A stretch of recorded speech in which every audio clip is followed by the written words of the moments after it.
Assalamualaikum warahmatullahi wabarakatuh. Gimana anak-anak kabarnya hari ini? Bu Ufa doakan anak-anak sehat walafiat. Pada pagi ini Bu Ufa akan menjelaskan tentang Hari Raya Idul Adha. Ayo, siapa yang tahu apa itu Hari Raya Idul Adha?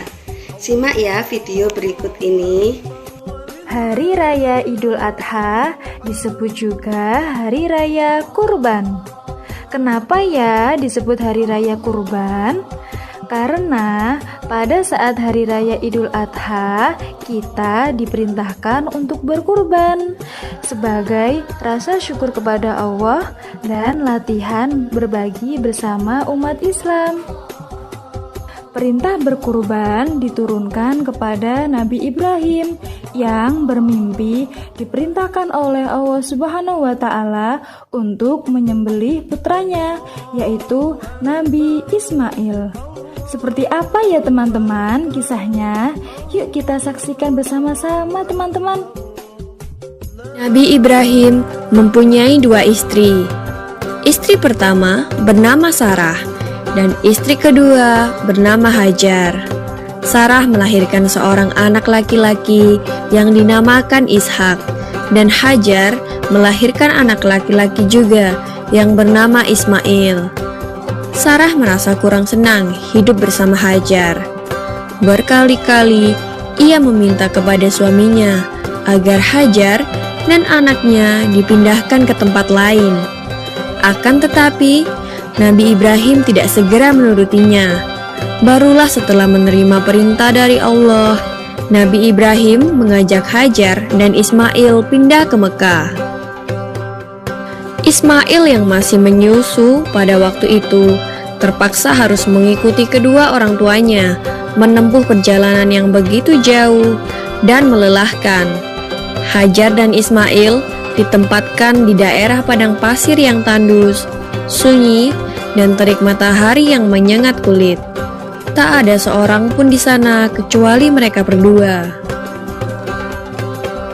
Setelah beberapa tahun Nabi Ibrahim alaihissalam meninggalkan anak dan istrinya itu, ia pun merasa rindu. Beberapa kali ia mengirim utusan untuk melihat keadaan anak dan istrinya itu.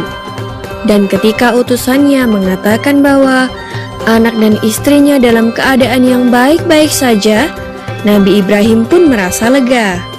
Ternyata kehidupan istri dan anaknya itu diberi serba kecukupan oleh Allah Subhanahu wa Ta'ala. Hajar dan Ismail dianggap sebagai pemilik dan pemimpin di Mekah karena mereka berdualah yang pertama kali menetap dan bertempat tinggal di sana. Demikianlah Nabi Ibrahim tidak dapat menahan kerinduannya. Ia pun berangkat ke Mekah dan bertemu dengan Hajar dan Ismail di padang Arafah. Anak dan istrinya itu sedang menggembalakan hewan ternak yang cukup banyak. Dalam perjalanan pulang ke Mekah, setelah menggembalakan ternak, mereka beristirahat di Musdalifah karena kelelahan dan akhirnya tertidur. Dalam tidurnya yang sebentar itu, Nabi Ibrahim alaihissalam mendapat wahyu melalui mimpinya. Ia diperintahkan oleh Allah untuk menyembelih Ismail.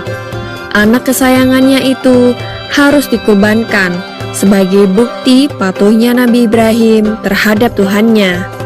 Seketika itu juga Nabi Ibrahim terkejut dan berdebar-debar. Tampak begitu beratnya ujian kali ini.